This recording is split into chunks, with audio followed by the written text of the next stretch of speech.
Okay, hi. So good day, everyone. I wanted to start off the lesson for today, even though what you see on your screen right now is an absolute value function. We are going to do a small review over those transformations just to kind of prepare our minds for quadratic function transformations. Now, quadratic should sound familiar, but before we jump into those, let's go back and look at the absolute value function. So what you have on your screen right now is the parent function of all absolute value functions. How do you know it's an absolute value function? You have these bars on both sides of the absolute value of the x value, and so that lets you know it's absolute value. And then you have a picture of the graph. Anytime you have absolute value bars, just know that your graph will look like what we have here. This is our parent function. We didn't change it or anything. This is just what you get if all you are asked to do is draw a parent function of an absolute value function, okay? Notice that the vertex is at the origin, it opens upward, and it makes a V-shaped graph, okay? That's your foundation of all absolute value functions. Now, what I want to focus on is transformations. This may help you with your warm-up. So if you need it, this is a review. Boom, I got you. Now, this is Desmos. You have access to Desmos. If you need help with Desmos, please don't hesitate. Let one of us know, okay? If you're too prideful and you don't want to ask us for help, online, YouTube, there are plenty of videos on how you can manipulate Desmos to help you, okay? So what we have here that's line 1. Line 2 is your parent function transformation equation for absolute value functions, okay? So I know that was a lot, but we've dealt with this before. I want to do just a quick recall of what the K value does. Okay, right now, the blue absolute value function is exactly on top of the parent function that we have there. So what I want you to notice is what happens to that K value. Let's say instead of K being 0, I replace it with anything from -10 to +10. I want you to see what is happening, okay? So as K is greater than 0, what's happening? Now it's going all the way up to 10. As K is less than 0, what is happening to that vertex? Pay attention to the vertex because that is a key function in our key feature to our absolute value function. So as K increases, what is happening? As K decreases, what is happening? I'm not going to even pretend that I can stop this at 0. So I just stopped it at -5.2. But yeah, so that's what happens to the K value. Now I put K back at 0. So let's just say if I had this here, K plus 0, that's what happens. If K was, didn't want to do that. Uh-oh, SpaghettiOs. There we go, undo. Woohoo! All right. If I replace K with 5.1, what happened? Okay, and that's replacing this K that's in this equation. So anywho, let's go back. I'm going to put it at 0. So that is right at the parent function. Okay, so think of a parent function too. Also, there's something else I used to say. If you think of a parent function kind of like when your parents gave birth to you, right? Your mom did. She didn't know if you was going to be tall or if you were going to be short. She didn't know what you would look like. She just took a chance on you, okay? And we are thankful that our moms took a chance on us because look at us. We're here and we're doing great. Okay, so that's your K value. Then you think about what the H value does, okay? So K gave us a vertical shift up or down. You have to be able to decide what's happening. That makes it go up. What happens? That makes the graph go down. Then H, we dealt with the H value. H is a little bit different. H has something in common with the word of how it shifts. It does horizontal changes to our parent function.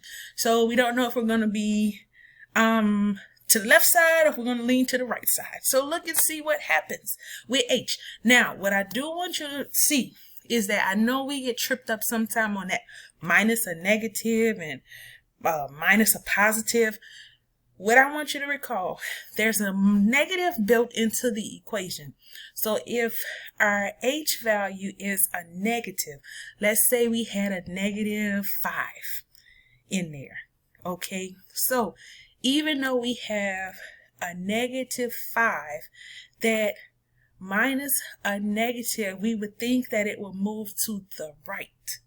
Okay, but in this case, with our minus, because there's, excuse me, if I was to substitute in a -5 for H, that would be minus a -5.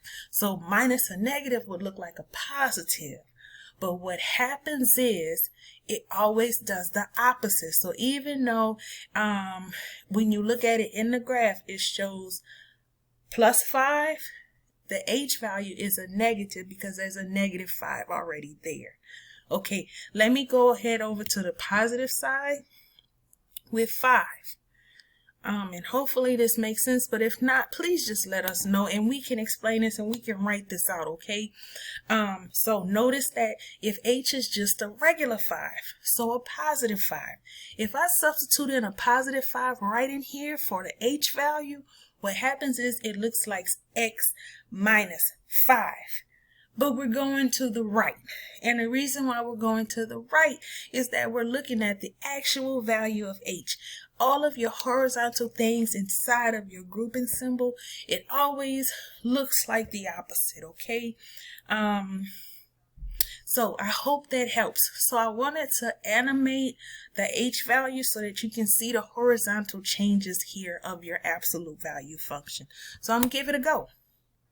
And so I want you to notice that with our minus and minus, it was on the left-hand side, but with our plus, we were on the right-hand side, okay?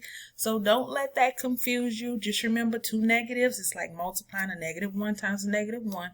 It becomes positive, okay? If you need some help with that, please let me know. I have a few tricks up my sleeves, okay? So that's the H value.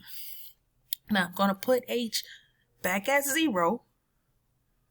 Okay, see this? Like even though it's a 1, it's like X minus 1, but we're still going to the right. Okay, so then, let me see. I'm going to put it at 0.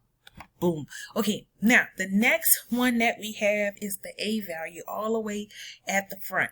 And A, like K, is outside of our grouping symbols. So just like K goes up or down, A determines our vertical stretch or shrink, or stretch or compression. Okay, so right now A is at 1. Remember, 1 times anything is just that anything. So this is like 1 times the absolute value of X. Does not change the value at all. Now, what I want you to focus on is what happens as 1 gets closer to 10. So remember, our blue is what we're changing and the red is our parent function. So what is happening as we get closer to 10? As we move from 1 going up to 10, our graph gets narrower. Okay, so what I like to say is, if you think about it as, let's say you hold your hands up above your head in the shape of a Y, and someone taller just grabs your hands and makes you stretch up. What is going to happen with your arms as they stretch you? They should get a little bit narrower. Okay, so in that case, if A goes between 1, and I'm trying to be very careful, between 1 and infinity, it's going to get closer to the y-axis. It's going to get very much so narrower, okay? But what happens between 1 and 0? Between 1 and 0, you have a whole nother function going on. So here we go. We're at 1. Now, notice what happens between 1 and 0. Just 1 and 0. Okay, so that's 6/10. That's like 3/5. That's 5/10. That's like a half. What is happening? We went from the red to the blue. What happens to that graph? It gets a little bit wider between 3/10 and 2/10 and 1/10. It gets very wide between 0 and 1. It compresses. Instead of a stretch, it does a shrink. So if they finally let go of your arms, what you gonna do? Whew, put them down. Okay, so Then the other thing, and like I said, if you have questions about what you're hearing, you just say something, okay? And we will help you, all right? Then we look at what happens at 0. Ta-da, 0 times anything, it's just a constant. It's just a straight line. But that negative, we talked about negatives before. Anytime you have a negative in front of your absolute value, what's going to happen is that it's going to open downward. So if I put this at a -1, that's like taking my perfect absolute value function and reflecting it across the x-axis. It is now opening downward. My vertex is still at the origin, but it's just opening downward. Now, between -1 and 0, we have that same, they let us go, we get to relax, we get to compress, we get to shrink our arms closer to the x-axis. But what happens between -1 and -10? I hope you take a second to think about it. Between -1, -10. We are getting a little bit narrower. We're getting very close to the y-axis, but we're on the negative side of the y-axis, okay? So if I turn this on, you can see all of the changes that happens with the A value, all of the transformations that happen, okay? So what I was hoping is that this will help you a little bit with your warm-up, because your warm-up is a review of the quadratic function, but it's still, you can apply these concepts to that warm-up, okay? So I'm going to stop this at 1, because 2 of the things, no matter what, that I really want you to understand is what happens when the H value changes. And then that helps you to narrow things down. What happens as the K value changes? Now, do be mindful. Yes, H and K can change at the same time. It does not matter. They can be independent.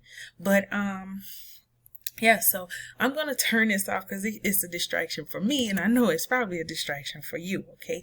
But there we go. If you have any questions, don't hesitate to let us know. Today we're going to move into quadratic functions and looking at those transformations. So if you need any help with anything, please let us know. And I'm glad that you're here with us. Okay, let's have a great day together.